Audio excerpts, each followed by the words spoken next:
New at noon, the cold weather created one messy situation for one apartment complex this morning. Good afternoon, everyone. Happy New Year. Thanks for joining us today at noon. I'm Lisa Badeau. A water main break flooded a second-story apartment at the Fairway Green condos, which caused water to leak through the first-floor apartment. Fargo firefighters say a window was left open, freezing the water lines, causing them to burst. They say the situation is a good reminder of the damage that these freezing temperatures can cause. A lot of the apartments are hot water baseboard heat, so make sure your patio doors are shut and your windows are shut because it doesn't take long. Temperatures extreme like this and it can actually freeze those water lines and they'll burst. The first floor apartment was left with both water and mechanical damage. It is dangerously cold outside. Let's get a check right away here with meteorologist Lisa Green to see what we can expect as this New Year's Day holiday. Are we improving at all? This morning was terrible. Well, you know, we did start off pretty rough. We had some wind chills down into that 40 below range, and now we are seeing some improvement, but we're still stuck with some cold wind chills.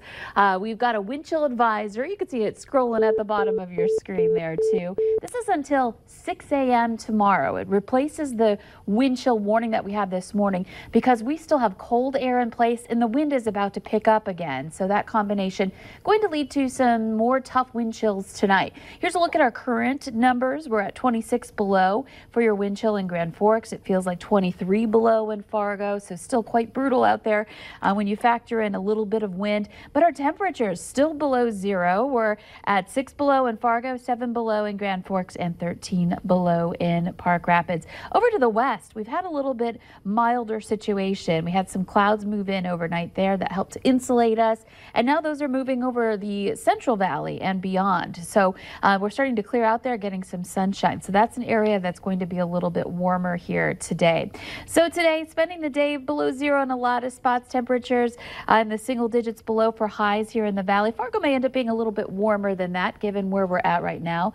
And you can see what happens later tonight. Initially, we make that dip, and then we start to see the numbers go up overnight. And that's not typically what happens unless you've got something changing. And we do have that wind starting to pick up out of the south later tonight. That's going to bring in warmer air. But when that wind is stronger and temperatures are still as low as they are, wind chill is a factor. So we'll talk about that. We'll talk about impacts of that wind and just how warm we'll get following another frigid day today coming up in just a little bit. Today is going to be a rough one. So bundle up if you have to go out, right? Exactly. Thank you, Lisa.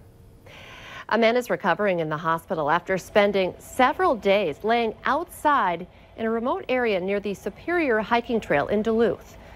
Police were called to that area yesterday afternoon about someone in need of medical assistance. The 36-year-old man had apparently been laying outside of his vehicle and was exposed to the elements, possibly for 3 or 4 days. Fire officials say the victim is hypothermic, but at this point in stable condition. Police are still trying to determine how the man got into the ravine. A Minnesota man is fighting for his life after being caught in the rollover of another vehicle.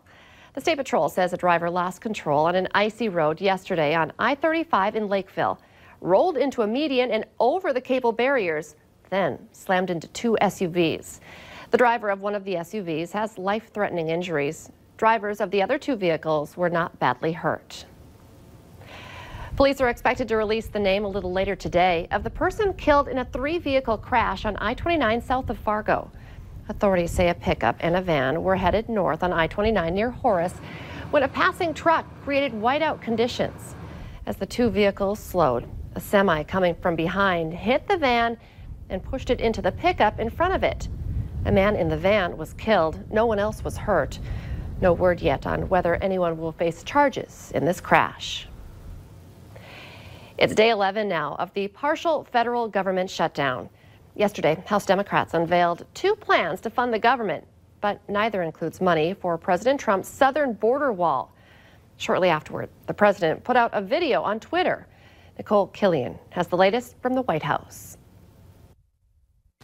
I'm standing at the colonnade of the White House right next to the Oval Office. President Trump uploaded this video to Twitter in the final hours of 2018, ticking off what his administration has done over the last 2 years and ending with what he still hopes to accomplish. We need, however, borders. You don't have borders, you don't have a country. We have to have a wall as part of border security, and we're working on it. The president has said the government will remain shut down until he gets money for a border wall. Democrats in the House unveiled 2 bills Monday to put hundreds of thousands of federal workers back on the job. One bill includes $1.3 billion for border security, but nothing for a wall. The president says he's willing to negotiate, but has continued to criticize Democrats on social media.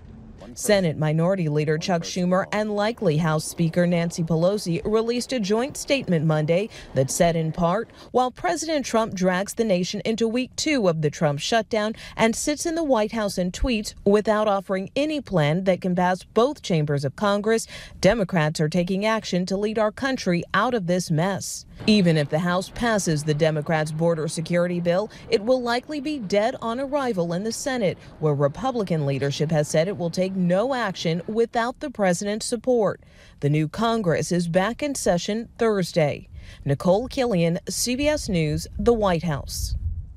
Meanwhile, some national parks in the West are reporting they're becoming overwhelmed by overflowing garbage and illegal off-roading in fragile areas. Many parks are still open, but without rangers and other critical staff to keep parks running. With the new year comes New Year's resolutions, and for many, getting back into shape is at the top of the list. But unrealistic gym goals can get the best of us sometimes. One local fitness expert says she sees people spending hours at the gym in January trying to reach their goals quickly, but she says they often burn out quickly too. Her advice? Start slow. Picking out 3 classes a week that you just want to try, or 3 times where you're just doing maybe a 20-minute walk, or 3 lifts for the week, but doing something small 3 times a week and just getting started there. Jamie Smith also says that talking with a professional at your gym can be beneficial to creating achievable goals throughout the year. In our Healthier Me this afternoon, a new study suggests not drinking alcohol for 1 whole month can be good for your health. British researchers studied data from over 800 people who did not drink for the entire month of January in 2018. They said they had more energy, slept better, and they lost weight. They also reported drinking less months later. Nearly 90% also saved money. There could be a hidden danger in your car. Coming up on your News at Noon, why you need to keep a close eye on your children's car seat expiration dates. But first, we're going to get a check of your New Year's Day forecast with Lisa Green.